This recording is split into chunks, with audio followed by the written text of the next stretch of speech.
Welcome to the Good Success Podcast, where we encourage and challenge purpose-driven entrepreneurs to create, build, and maintain profitable businesses so they can have more to give more.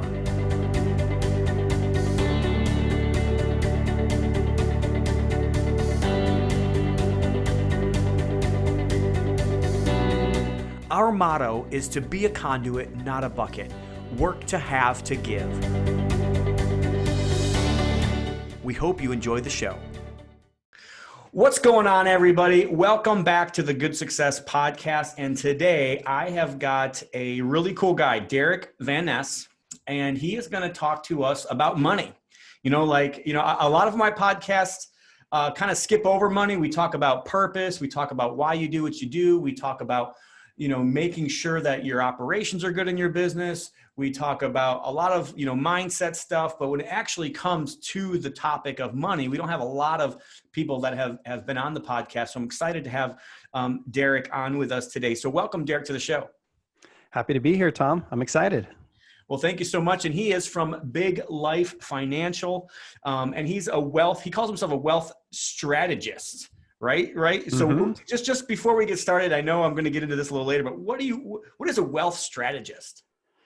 Well, honestly, we teach people how to build wealth, but we don't use the traditional like Wall Street vehicles, right? So a lot of people use financial planner as a term, and people think they know what financial planners are, and we're just not that. We have a couple of different strategies that we use that are totally different, totally outside of Wall Street, totally keep you as a business owner in control of your own money as opposed to handing it over to some guys in New York. And so I use the term wealth strategist to kind of differentiate that. Well, we've definitely learned this year that leaving anything up to the people in New York is probably not a good idea. So, and it's funny because I'm actually from New York originally. I'm not in New York now, but it's definitely been a crazy year for us here in 2020. But I'm excited to have Derick on. And but before we get started, I kind of like to give you guys a little bit of my mind and kind of where I've been thinking. And everybody, you guys know my name. My name is Thomas.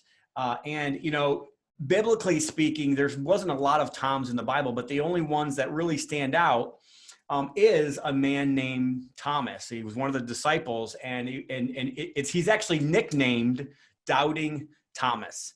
And a lot of you guys that know the story know that he even after Jesus came back from the dead, he didn't believe. He didn't believe. And this morning, as I was walking around my block, which is one of my kind of morning rituals that I do and try to pray or try to just kind of enjoy the weather and get some exercise in all at the same time, this thought kind of occurred to me.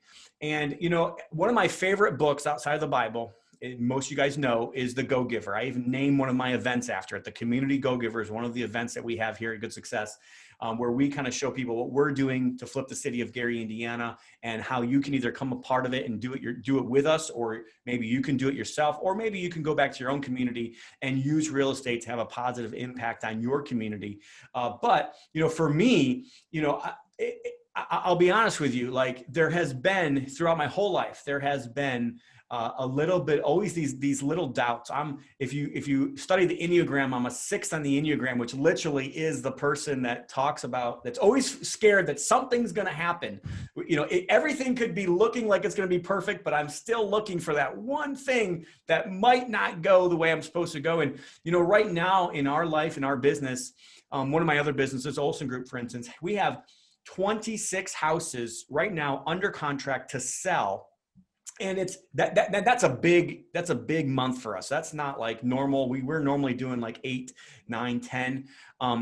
So for us, and this year's been a little bit of a rough year in that business to kind of keep things going. The financing kind of literally sucked up and dried up for a couple months, and now it's kind of back and working, and the markets are working right. But even though these houses, I think 21 out of the 26 pending closings are supposed to close in the next 2 to 3 weeks, there's still this part of me that says, like, I'll just wait and I'll see it when it happens, right? So I'm just going to challenge, and I had to like almost challenge myself this morning. And I looked up at the skies and I said, you know what? My head's been down this whole year. As soon as March hit, my head has been down. I've been in the grind. And one of the rules and one of the laws or keys in that book the go-giver, is that you have to be willing to accept God's blessing. You have to be willing to accept that gift back once you've put in the effort. And it's something that I'm being vulnerable with you guys today, saying like, I have a problem with it, but I had to challenge myself, and I'm going to challenge you today as well. Don't be a doubting Thomas, and just accept the fact that God can bless you, and that allow those things to come in your life. So I know that I'm not the only person out there that's like that has these little bit of fears and these little bit of things that kind of come into our life. And so I hope that'll be an encouragement to you guys as you guys go through the day today. So don't be a doubting Thomas, and be willing to accept God's blessing and gifts, and really just the fruits of your labor. There is a law that will always happen. It's called you reap what you sow. And if you do the reaping, the sowing will happen, but you have to be open to that sowing. If you don't go out and reap the harvest, you won't actually be able to do that. So I hope that'll bless you guys today. So Derick, I'm really excited about having you on today. Derick believes that every person has something unique and valuable to contribute to this world. So I know I agree with him 100% on that as well. And Derick is focused on helping people reach their full potential when it comes to money. So welcome to the show, Derick. Happy to be here. So why don't you just start by just telling us, hey, who you are, where you're from, and what do you do? Well, my name is Derick Van Ness. I'm a wealth strategist, as you said. I currently live in Salt Lake City, and I grew up in Salt Lake City, but I've actually lived all over the country.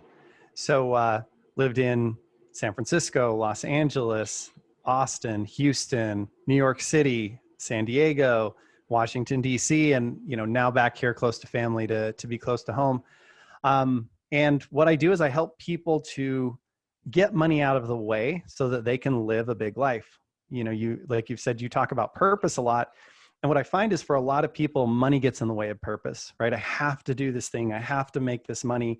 One day when I have enough money, then I'll live my purpose. Then I'll do the things that matter. Then I'll make the difference. And what I find is it's better to align making money with the things you want to do with your life anyway, right? And ultimately, that's where we're going to really see the big changes in our life, not just in money, because like money isn't an end game, right? The reason people want money they vary quite widely, but usually we want something else besides just a big fat bank account. We think that bank account's going to give me blank, right? It's going to give me freedom. It's going to give me confidence. It's going to give me time with my family. It's going to give me a Lamborghini or whatever people's values align with. And so if we can get clear on what do I want to accomplish? What's the end game? And then we can align that with money, then all of a sudden it's sort of the whole, you won't ever work a day in your life, right? Sure, it's going to be work, but you're going to be in pursuit of what makes you happy, in pursuit of what you want. And for me, there's no better way to live than being in pursuit of the things that you think are important, the things that you think matter. And when we can align money with that, what happens is we don't give up when things get tough, right? Like you're talking about, I remember being like right where you're at, Tom, back in 2008. I had 22 properties in escrow in late 2007 that we were wholesaling a bunch of them. And quite frankly, a bunch of them did not close. Some of them did, but it was super, super scary. I was like, man, I've got $500,000 lined up here in profit, but I need these things to start dropping because they kept getting pushed and kept getting pushed. And, we hung in there and got through it. But I totally know where you're at, where sometimes you wake up and it doesn't feel like it's worth the money. But if you're in it for something beyond the money, if this is what you're going to do with your life anyway, like giving up's not an option. You just keep going because it's like, that's what I'm here to do.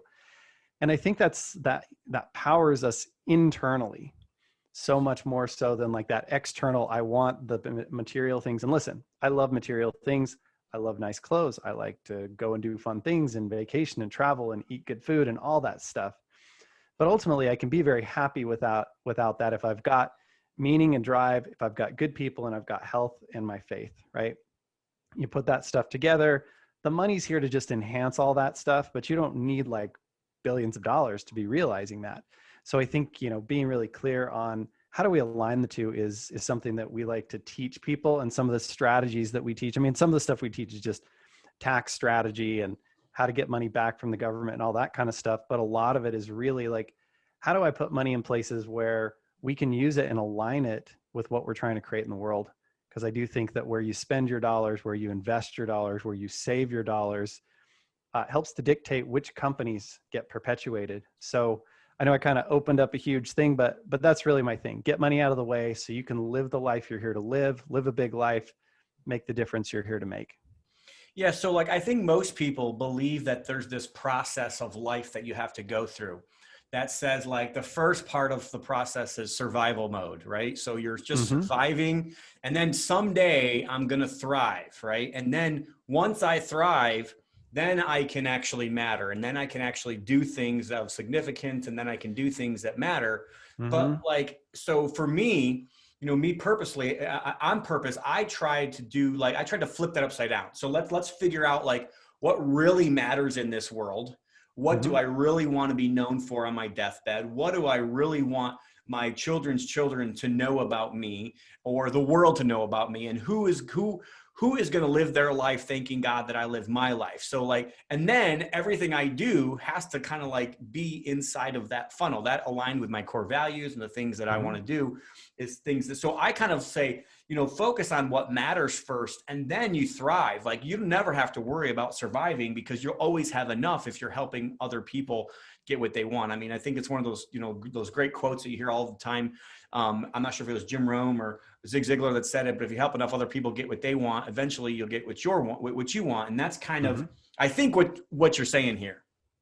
Yeah. And a simple way to say it is, dollars follow value. If you focus on value creation, people want to trade with you. They want to exchange with you. If you're valuable in their life, they'll do whatever it takes to keep you in their life.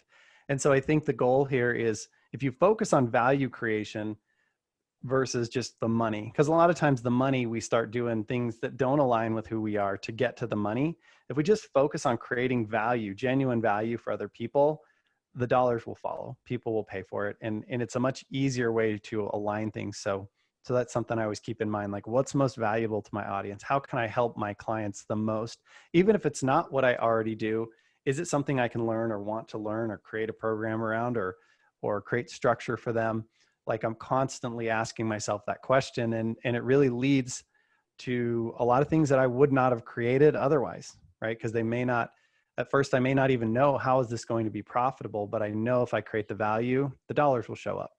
Yeah, and that's so true, and it rings true even back to the book I already mentioned. That's actually one of his other laws about the 5 keys to being a go-giver, and having financial success is focusing on value. And and I think the statement I'm quoting, and I'm not quite sure it's the exact quote, but it basically says your value is not what somebody pays you. Your value is the difference in what somebody pays you to what you actually perform for them. So if you're an employee of a company, and that employee, you, as an employee, maybe say you're making $50,000 a year.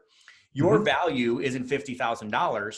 Your value is the difference in that $50,000. You have to also add a lot more costs that company's paying, just so you know. So it's the actual full cost of what that company's paying, which might be closer to say $70,000.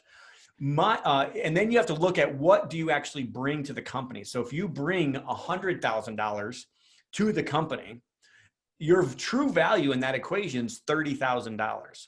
And even as a vendor, so if you're an entrepreneur and you're trying to develop a program, the value really is that difference between what you're charging somebody and what you're giving to them.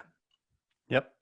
Yeah, I tell people all the time who are employees, you hear people complain, God, I don't get paid what I'm worth. And I tell them, I'm like, you can't get paid what you're worth. Otherwise, the business has no reason to have you around, right? You've got to be creating more value for the business than they're paying you. Otherwise, like a net zero doesn't work for an employee.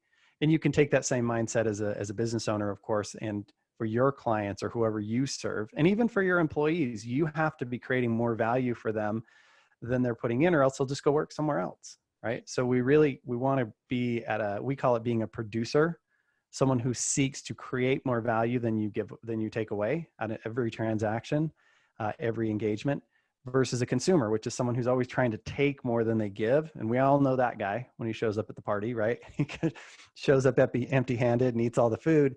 And maybe you love that guy and maybe they're really funny or whatever. But, if you can really approach things with how do I give more than I take away, you'll end up way ahead in the world. Yeah, there's this kind of this the other way I've heard of it is that there's givers, there's takers, and then there's matchers. Yep. So like some people are always like tit for tat. I only want to give what I'm getting back. Some people like all they are is takers. Like you're just glad that they're gone because you know that they're either just sucking the life out of you, they just want money, or they just want something from you. Or there's other people where you just love having them around because you know that they're always going to bring more value than what you're giving to them. So that's awesome. So why don't I just ask a question before we kind of get in the next question here is, you know, you say this is what you focus on, but like what we talked about initially was kind of like money management. How do you keep more money of your own money to be able to maybe live a life of purpose, or how do you get that money out of the way? So how do you help people with all these things and, you know, with helping people get money out of the way? Yeah, so we do a couple of really specific things. For most business owners, like the low-hanging fruit is we help people to just pay less in taxes or to file for, and almost nobody knows about these, and these are like a total game changer depending on what your business is, but research and development credits. And so nobody's doing that for small businesses right now, but we find our typical business owner over a 3-year period, we can help them get back between $20,000 and $60,000 if they're in construction, they're in software development, anything medical, or anything manufacturing related. There's just a ton of research and development credits that up until 2015 weren't available to small business owners because it costs so much to do the documentation. But in 2015, they changed the laws a little bit, and it's become much easier for small business owners to get that work done. So you can walk away with a lot of money people don't even know about. And then of course, just all the write-offs. People are paying themselves incorrectly. They're not writing off things that they can write off. And so in most cases, we can help people to significantly lower their tax burden. That's all money in the bottom line. Every dollar you save in taxes, and listen, real estate is an incredible vehicle for that, as you know. But every dollar you save in taxes is the same as a new dollar earned without all the risk, without all the headache, without all the extra stuff. And most people treat like taxes like it's, you know, like it's something that's a dirty word and they don't want to deal with it. But just like anything in your life, when you don't pay attention to it, it costs you, right? It is one of those things, death and taxes, like it's going to get paid. It's just, are you overpaying or you not? And then the other big thing we do besides saving taxes is we teach something, I call it the money maximization model, but it's a version of what's called the infinite banking system. I don't know if you guys are familiar with that, but you look like you're nodding your head. No, Yeah, yes, I think 2 of our last 12 guests have been about the infinite banking system. So yeah, it just works super, super well with real estate. And having been a real estate investor myself, we've done about maybe 150, 160 transactions.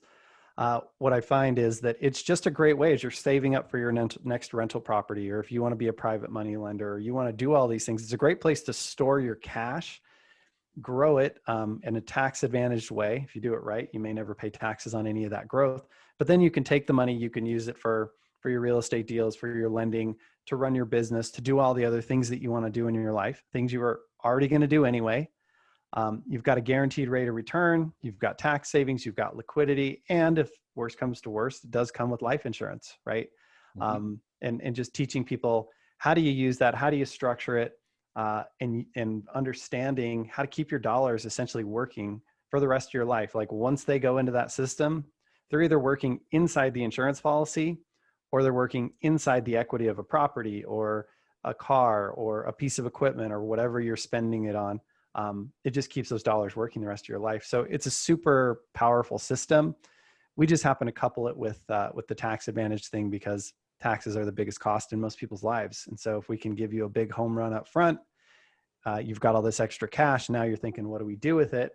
We help you to put it in a place where it's safe, where it always goes up. And when you need it for your business, it's going to be there. Yeah, it's interesting. Those infinite banking systems, or with overfunded life insurance, or whatever you want to call it there. Mm-hmm. It's, you know, when you go to a financial planner, you know, they're going to tell you, okay, you've got to have, you know, this big, you know, part of your total holistic approach be protection. You want to make sure that you have protection, you have insurance, you have all this stuff, and you have this other part where it's like savings, and you kind of have this mm-hmm. you know, this money. And if the savings isn't meant to just be a big pile of gold and to have money, it's meant to be able to do something with it, but it's going to stay the same. Like for instance, gold might be thinking like in savings, because gold is not really an investment. The way I look at it, gold is more or less, it produces the amount of money in the future as it is today. Like it never becomes It worth holds less. value. Yep. So like in 1920, a gold coin would buy a really expensive suit, and it was like $20 or something like that. Now it's worth $1,800, but it still buys you an expensive suit. Like, Right, so, right. and then there's this growth aspect. And most people spend all their money or all their time on the growth, and they leave themselves open for, to not having, not being protected or not having savings. But with what you're talking about, it actually enables you to be able to play in all three of those things. The protection is the life insurance, the savings is the cash value, but then down the road, you could, maybe even borrow against it or get a line of credit against it and use that money to be able to throw into the growth section of, so it helps with having a good foundation for that. So, I always kind of like to see kind of how, you said you've been in different things, real estate and all that. So Derick, why don't you just tell the audience, like, what got you into this? How did you get into helping people, with their finances, and maybe tell us a little bit more about, what you are and how that strategic wealth coach or whatever you're calling your, whatever that is, strategist, how did that come about? Well, so when I came out of school, I knew that I wanted to own my own business. I was 100% sure. So I got a sales job, and very quickly, being on the phone, cold calling 200 people a day, I was doing equipment financing. I realized that working under fluorescent lights was not my thing. And so I thought, well, I'm going to do this for a couple of years, figure out money, finances, that kind of thing. I wasn't passionate about it at the time, but I really did want to learn how to talk to people, and I was a little bit shy. So it was like, how do I learn how to communicate with people and be a salesperson, right? Like, be influential.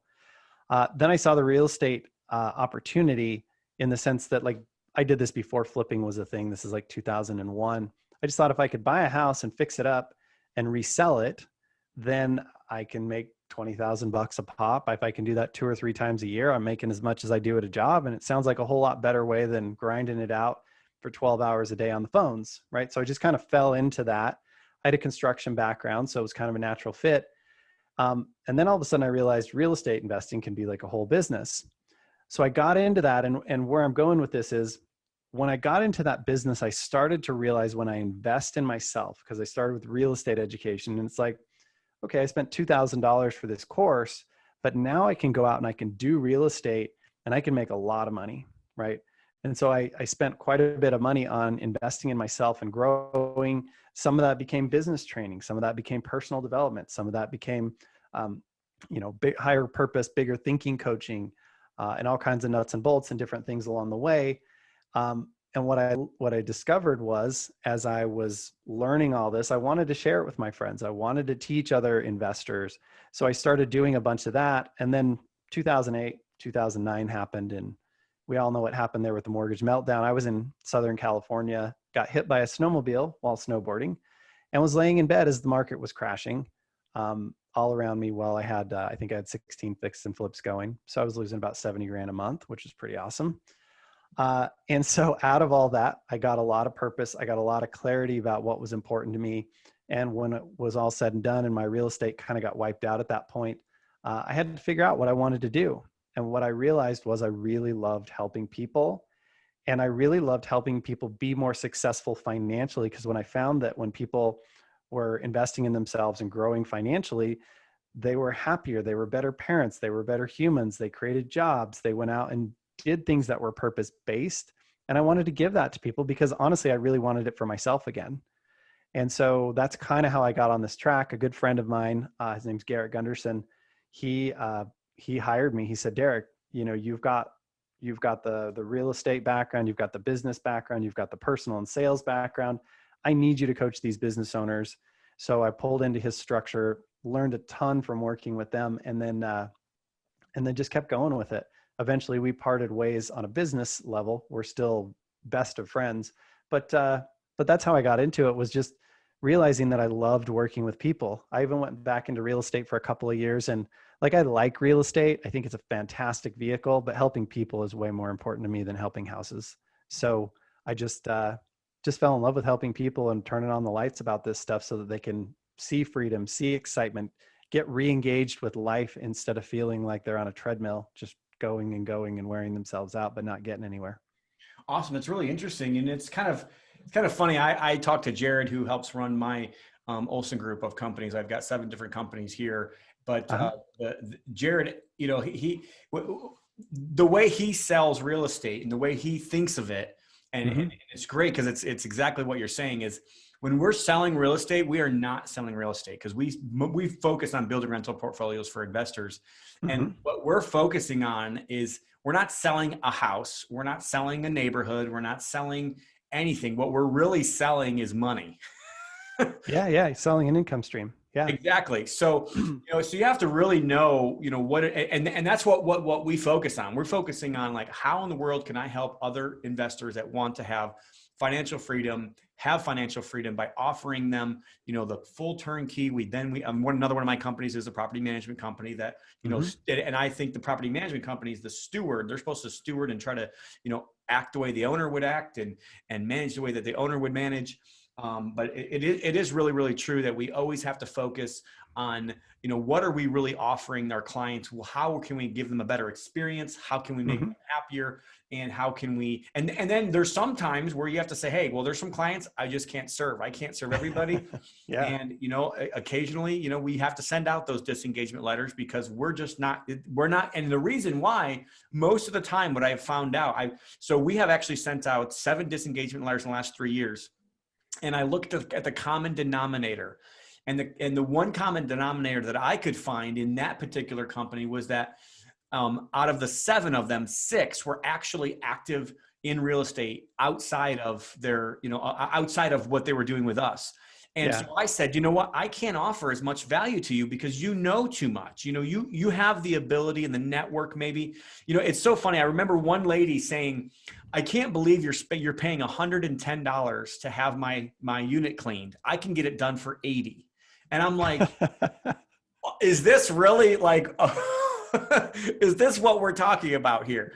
Yeah. And really like, so really like, I mean, I said, well, if that's the case, then you should definitely get your person in there to get it cleaned.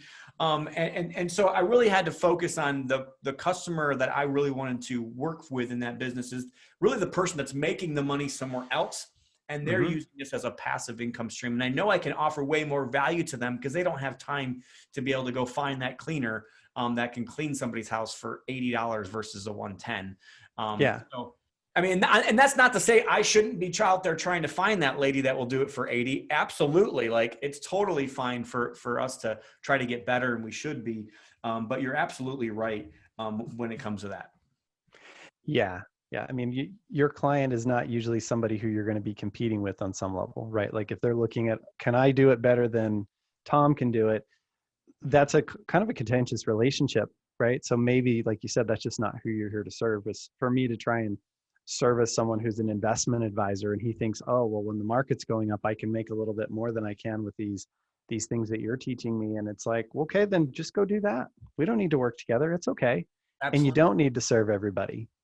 Absolutely. So what does the program look like? So what are you actually offering? I always kind of like to get to know, you said that you do these things for people, you help them save on taxes, you help them, really focus on getting money out of the way so they can live a life of purpose. But what does that look like?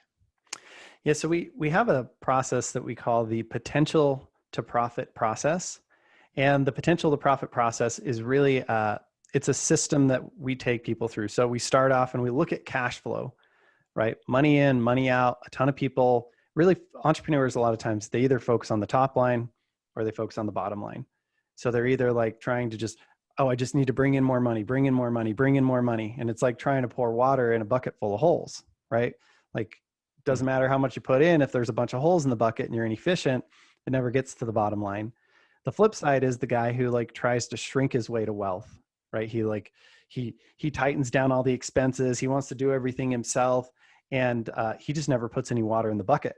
Right. He might not have very many holes, but there's just no water going in the bucket. So we look at cash flow holistically, and we have someone on our team that helps people to look at money going in, money going out, what's working, what isn't working, cleaning up any inefficiencies. I'll tell you the most egregious thing I see, and maybe this won't apply to your clients because they're real estate people, but I see people who've got $40,000 in credit card debt and then they're putting away $1,000 a month into a 401k, and they're making 5, 6, 7%. And it's like, you're losing 27% over here, you're gaining 5% over here. How do you think you're getting ahead on that?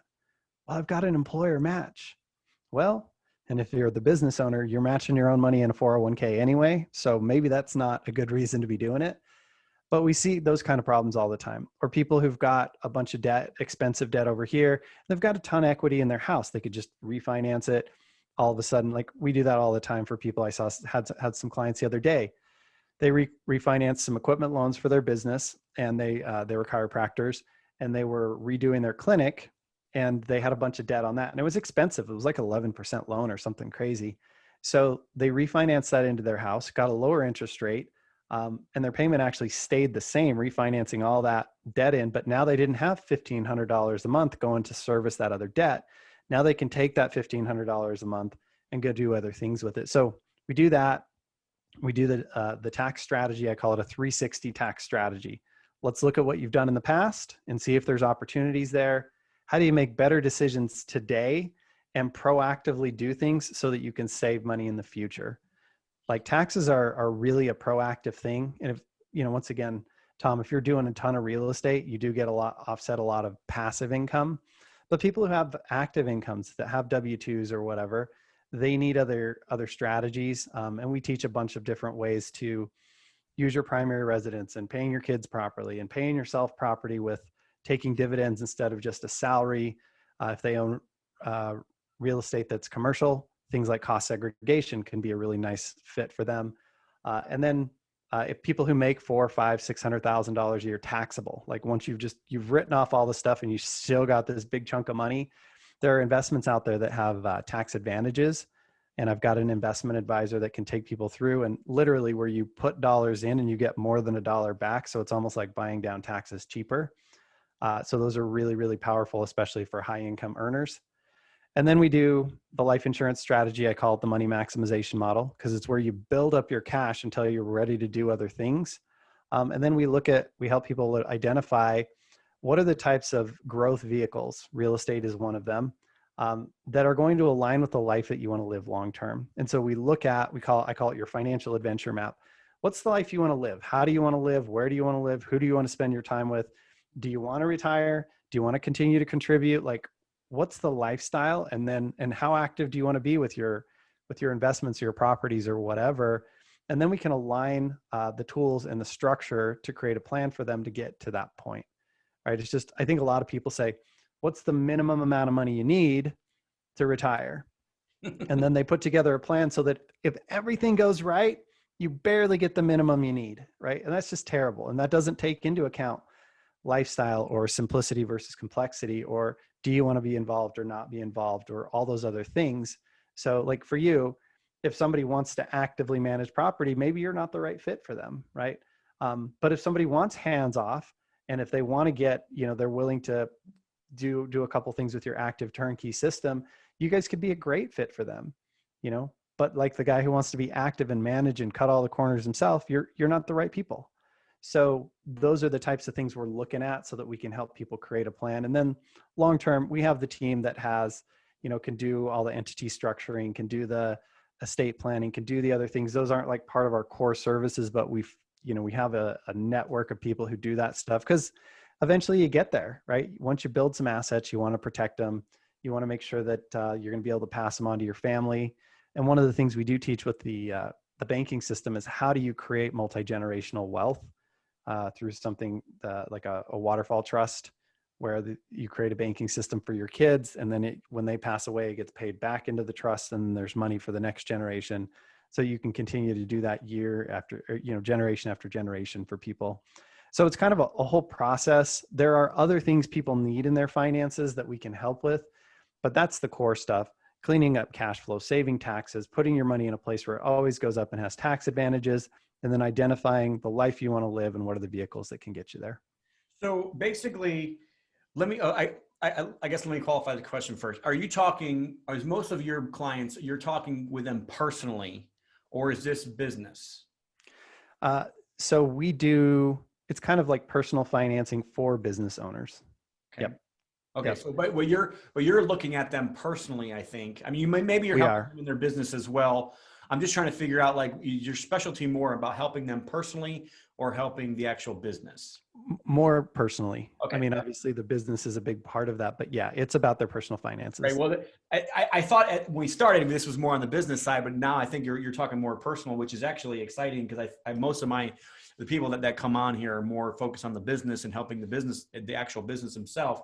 Yeah. And so it's interesting. So so our very next mastermind boot camp that we're having here at Good Success is something that I've been running this mastermind for 4 years now. And one of the things that we saw, even for real estate investors, is they just they really didn't take the time to know their numbers.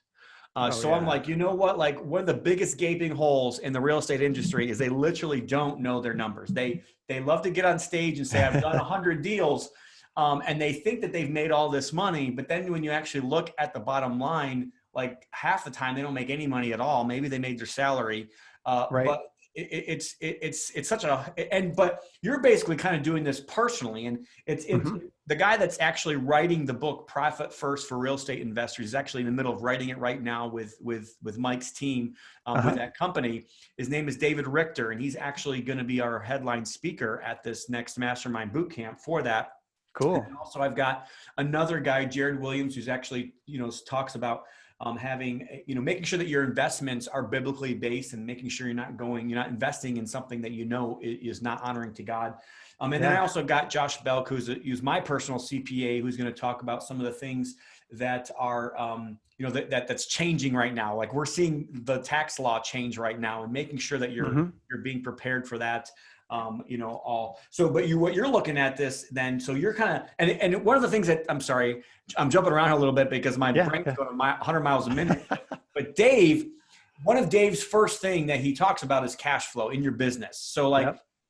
and really like the cash flow in your business is way more important than your P&L. Although most of us either only focus on gross profit. We don't even focus on net profit. Um, Hmm. but the P&L is important. And then in real estate, your balance sheet can really get you out of whack as well. Even if there is cash flow and even if there is profit, your balance sheet can really hurt you if you don't really understand what's going on with there as well. But cash flow out of the three is the most important statement and the most important thing that you should be focused on. What you're Yep. doing is saying, hey, this is what's being taught for businesses. Well, in your personal life, it's the same way. Like, why aren't we focused on how much money we're bringing in and then how much money is going out the window? First of Hmm. all, getting them like maybe on a budget or on something personally, and then trying to help them in this bigger approach to be able to live, like you said, the life that they want to live on purpose. So is this done like on a consulting basis? Is this done like in a live event type deal, or is this one-on-one over, if they're virtual, or is it over Zoom calls, or is it all like in your office, or how like, what does that look like? Yeah. So we do one-on-one, and I do it over a Zoom call, just like you and I are talking here. A lot of times I do a screen share because I like to draw pictures. Like it's really easy to understand the flow of money when you can draw it out. Talking about it just face to face can be a little bit tricky. So I do a lot of explanations that do that, definitely with the banking system, but also with cash flow, with things like how do you take chunks of money and turn them into income streams, right? It's not just about building up a big chunk of cash. It's about building up cash or equity or whatever that can be working for you and creating income ongoingly. Mm-hmm. And visually it helps people. So yeah, it's all one-on-one. It's all personalized. We are kind of looking at like a do-it-yourself program because there are a lot of clients who they're just not the right fit for us. They're not making enough money yet, but they can really use the principles. It's just, we can't necessarily take the time and dig in with each of them individually yet. So yeah, it's all personal, one-on-one. Look at your exact numbers. You're going to get personalized coaching because we just feel like everybody's different. Everybody's trying to accomplish different things. And if you're just trying to put everybody like square peg, square hole, it doesn't work for a lot of people. I think that's part of what's broken about like the whole Wall Street system is that they're just saying everybody should put all their money here and it's just going to go up and we're all going to be fine. It's just statistically, it's not working. Right. And so square peg, square hole doesn't work unless every person's a square peg, and they're just not. Yeah. And what's really interesting is a lot of what you're talking about, the super, super wealthy know. And, Oh yeah. We love to criticize people about how much taxes that they're paying. And then we find out later on that that was just what they owed at the end of the year, not exactly what they actually paid, even though they might be paying millions of dollars and, well, they owed $750, but they didn't really, they paid a whole lot more than that. Sure. But, it's interesting because like the super wealthy know all these tax strategies and they still have to end up paying taxes.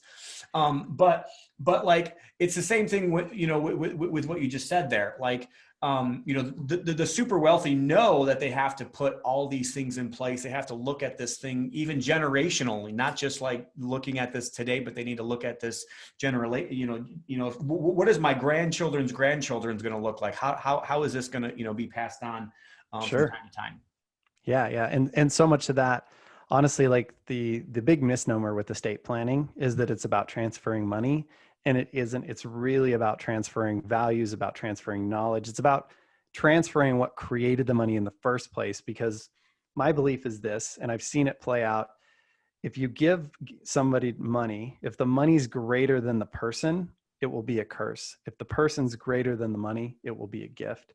So it's really, we like to use the money as like a carrot to help people to learn about things and want it, they want to get access to that money. Okay, well, you want some of that money to start a business. Okay, let's go through a business plan. Let's work on it.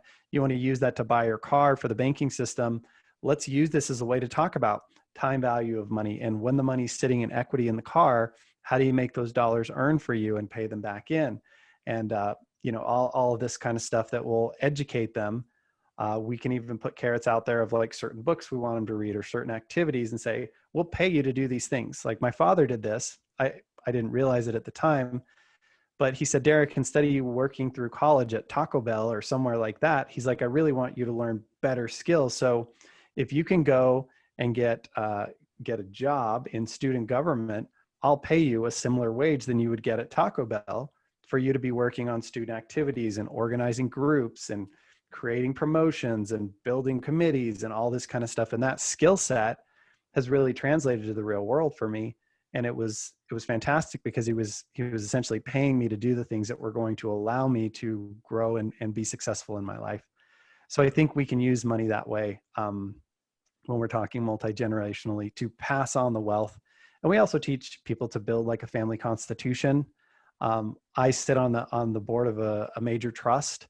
And that trust actually has an 81 page premise, which is, what is this money for? How was it created? It kind of reads like a personal development book and a bit like a spiritual holy book, just the values and the things that he's discovered that have helped him be successful. And that's the basis for how those funds are to be used. Yeah, that's super, super important.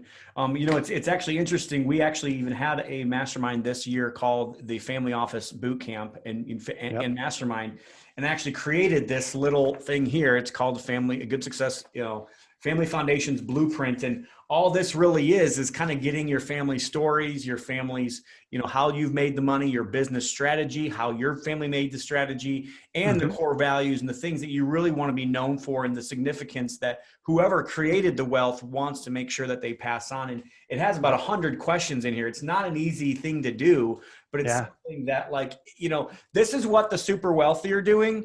And other people aren't. And then everybody wonders why they're not wealthy. It's like, well, you're not doing what those people are doing. And with great wealth and with great opportunity becomes great responsibility. So if you'll take on the responsibility, I just want to encourage everybody that's listening, like take the responsibility on first, even before you have it. And you'll find that things will come to you in ways that I honestly just can't explain. So it's really interesting. There's a lot of similarities here, and I appreciate your investment in our community today. So thank you for that.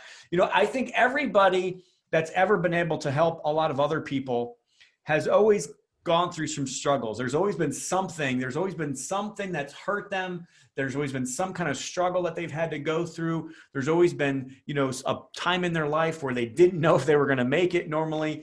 So I'm always wondering, what has been your biggest challenge? And because I think we can probably learn more from people's challenges sometimes than we can from their great successes. But, what has been your biggest challenge? How did you overcome it? And what did you learn? Yeah, well, I alluded to it earlier. I would say biggest challenge for me, just as a human being, was the 2008, 2009 meltdown. You know, I went from being a multimillionaire to literally, I have this terrible story of like, I moved onto a friend's couch and was like literally, you know, starting a new business with him. And we went to the grocery store, a really fancy store down in Houston, Texas called Central Market. And he bought some real fancy wine. And I wanted to be able to bring just like one thing to this party. And I was dead broke. And I went and bought this little tiny sliver of like fancy cheese. And it was like $3. And I went up to the register and I couldn't even pay for it. Ooh. Right. Like, and like I, no cash in my wallet, nothing. And I literally had to like put my head down and go back and put it back in the store. And through all that, what I discovered was your net worth is not your self-worth, right? Like I really had that tied. How much money I made was really tied to it. And I found myself when I was around other people who were highly successful, even though I had been at one point before, I found myself being devalued in my own mind, that my contributions, that my thoughts weren't as valuable. And that was really, really tough for me. I also discovered that some of the happiest times in my life were when I was broke, because I didn't have all the distractions. I didn't have all the stuff. What I had was my health and the people I cared about. And if I had those, I found I could be genuinely happy.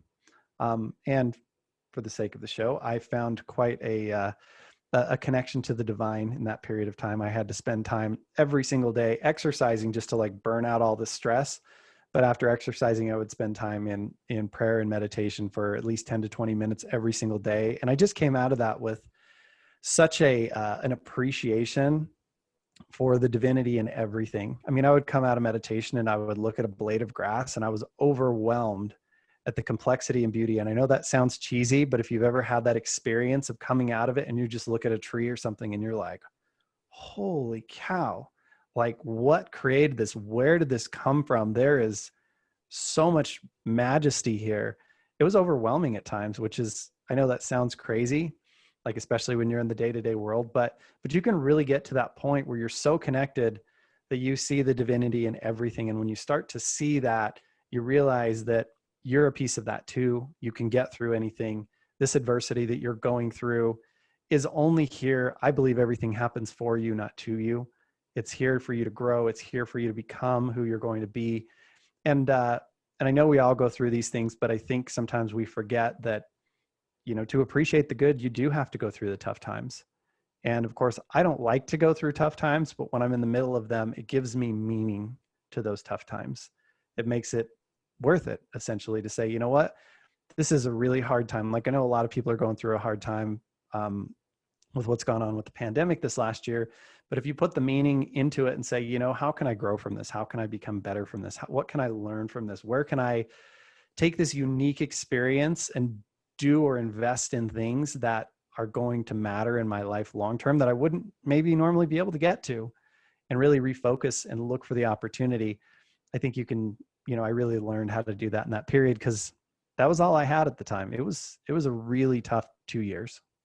Yeah. And my experience is a little bit similar to that, like a couple of years before that, more in the 2006, you know, area. But I think you use the word appreciation, and I think that's a great word. I think the other thing that I think you get during those times, when you really figure it out, when it really comes to you, you get hope, which is kind of like what you're searching for. And then with hope comes peace. So you know, and that's kind of one of those moments I even had this morning. I alluded to at the beginning of the podcast, is like, you know what, you know, when peace comes, like it's so much easier to be able to see things in the way that God sees things. And that's what I believe here at Good Success, and we all should be focusing on, is trying to see things the way God really sees them and try to do really what he wants, because we're really here for him. He's the creator of all anyways. And if that's the case, we're really just here for him, and understanding that he's got this whole thing. So, you know, my word for 2020 was trust. And, you know, little did I know, coronavirus was going to be in the middle of all that. And, so it's always interesting. I think God has a huge sense of humor. I love that statement that you said there. Everything happens for you, not to you. And I think that's really good. So, I always kind of want to know, what do you have going on? How does my audience get in touch with you? So do you have any kind of exciting project or exciting event, or, maybe a podcast or anything that you'd like to let other, everybody else know that you're working on right now? Yeah, I would say three things. Two things that are happening right now. I'm really working on developing. I think I'm 41 videos deep on our YouTube channel. Just really working on getting a collective body of knowledge out there for free that can help people grow, think about money and finances, as well as growing personally. So if you just look me up on YouTube or go to biglifefinancial.com/YouTube, it'll take you to my channel. On Facebook, So we have your a group. channel on YouTube, the Derick Van Ness. Is it Derick Van Ness? Yeah, it's just under my name. I did that so it's easy to find. Sure. And then also, I have a Facebook group called the Business Owners Success Lab, and we do trainings every single Friday. Everything from marketing, real estate investing, all the way to financial strategy, tax strategy. And I do a tax masterclass every 6 to 8 weeks there, where we do 7 days. I just finished it on Tuesday, 7 days in a row of tax strategy every single day for about a half an hour. Really put money back in people's pockets. And that group's growing tremendously fast. We just hit 1,100 people in like the last couple of months, 3 to 4 months now. And then the last thing is we are launching a podcast called Small Business, Big Life. Should be happening. Going to start recording episodes in the next couple of weeks here. So really excited about that. Just like you're doing, I want to share stories. I used to have a podcast years ago, and I just learned so much by talking to other successful people. And I just think we need more of it. So really excited about that. Awesome. So you guys can find him on YouTube. Just look up Derick Van Ness, or you guys can go. It's biglife.com. Biglifefinancial.com. You can find him on biglifefinancial.com. And then also the Facebook group. Is that an open Facebook group, or is it invite only? The Business Owners Success Lab? Yeah, it is. It's a private group, but all you have to do to get in is answer 2 or 3 questions. We just want to understand who's in the group, make sure we're keeping the spammers out and all that. Sure. So the Business Owners Success Lab Facebook group, you guys can find them at there. Is there, so somebody wanted to get a hold of you. They said, hey, like I need consulting. I need somebody to be able to help me look at my finances. Is that website the best way to get a hold of you, or do you have a phone number or another way for them to get a hold of you? Yeah, website's the best. You can go there. There's a link that goes directly to my calendar. Quite frankly, I'm on the phone a lot with clients, I would say 90% of the time all week. So easiest way is just to get on my calendar, and there's a link there that just says work with us. If you click it, we'll do a free consult. My belief, and this is a little bit of my charity, is I have an hour for anybody. I'll give anybody an hour, talk to them, work with them, even if they're like college students just figuring it out, whatever.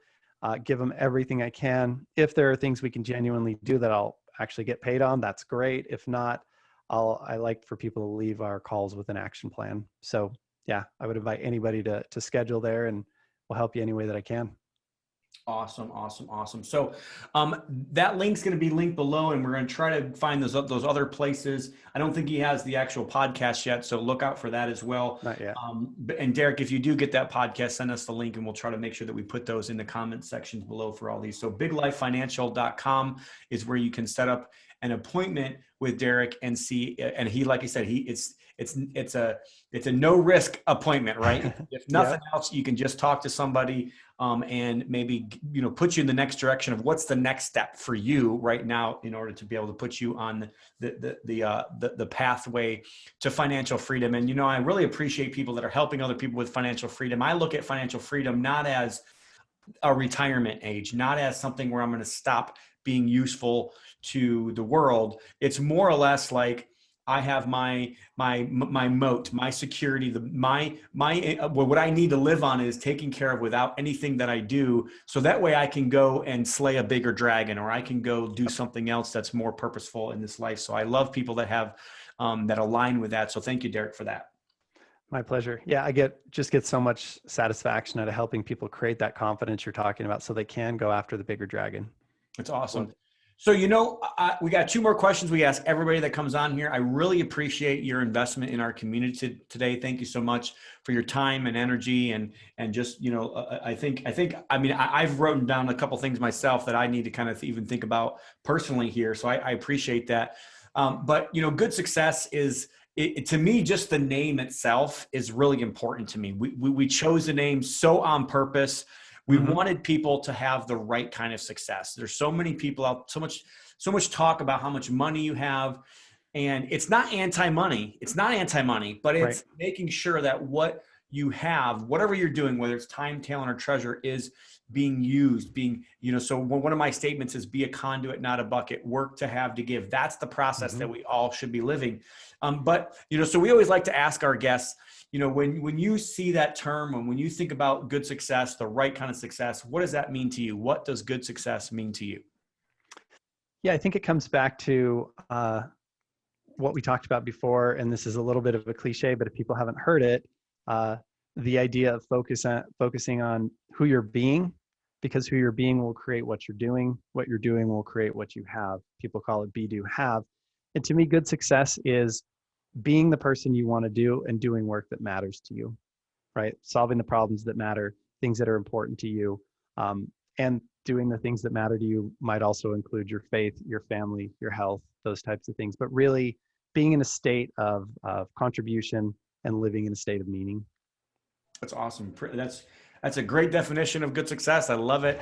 Thanks. I got you on the call here, and I'm gonna keep you around for as long as I can keep you, Derick, here. But so just one more thing. We always like just to squeeze one more final golden nugget out of all of our amazing guests that come on the Good Success podcast. So again, I want to let you know, thank you so much for spending some time and investing in our community here at Good Success. But so if you had just one piece of advice, maybe it's a book, maybe it's a quote, maybe it's a habit, maybe it's a life lesson, or maybe it's just, something that you want to get out to the world, what would that one thing be?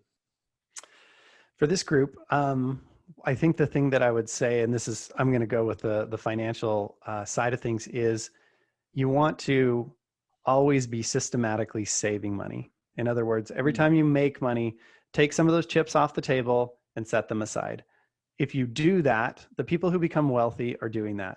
Every time they get a paycheck, every time they make money with a deal or whatever, or have money come in from a real estate property, just take 10 to 20% of that, set it aside, set it aside, set it aside. Eventually that can go into life insurance, that can go back into real estate or other things. But people who don't systematically save, a lot of them reinvest in the business over and over. And then 5 years from now, let's take someone who's in a restaurant business and they haven't been saving. They've been reinvesting in the business, which seems like a really good idea until COVID comes along and they lose everything and they've got nothing saved. They've got no safety net and they lose everything because they haven't been systematically saving. So my best piece of advice financially, if somebody can come off this call with just one thing, it's I need to systematize my savings, whether that's setting up a bank draft that goes from your checking to your savings account every time you get paid, or something like the more robust banking system. Having something in place that sets money aside every time you get paid is important. I love that. It's funny. I think we are on about podcast 250 right now. And, Okay. we've asked this question. I think we started asking that question around podcast 100. So we've at least asked 150 people, that question. Just give us one more thing. And I don't think anybody has ever said that. So really, I appreciate that. And I'll take that a step farther as well.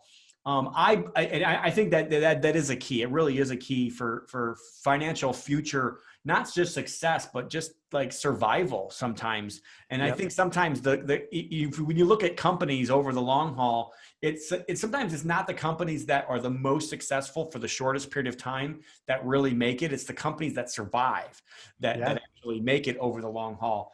But so set up a plan, and maybe it's automatic. Sometimes we need this automatic savings plan where it just automatically pulls our money and it's just going to happen on automatic, kind of like some of our life insurances or insurance, programs, or maybe you might have your rent or your mortgage pulled automatically. Yep. Same type of, process, same type of thinking, make it happen automatically.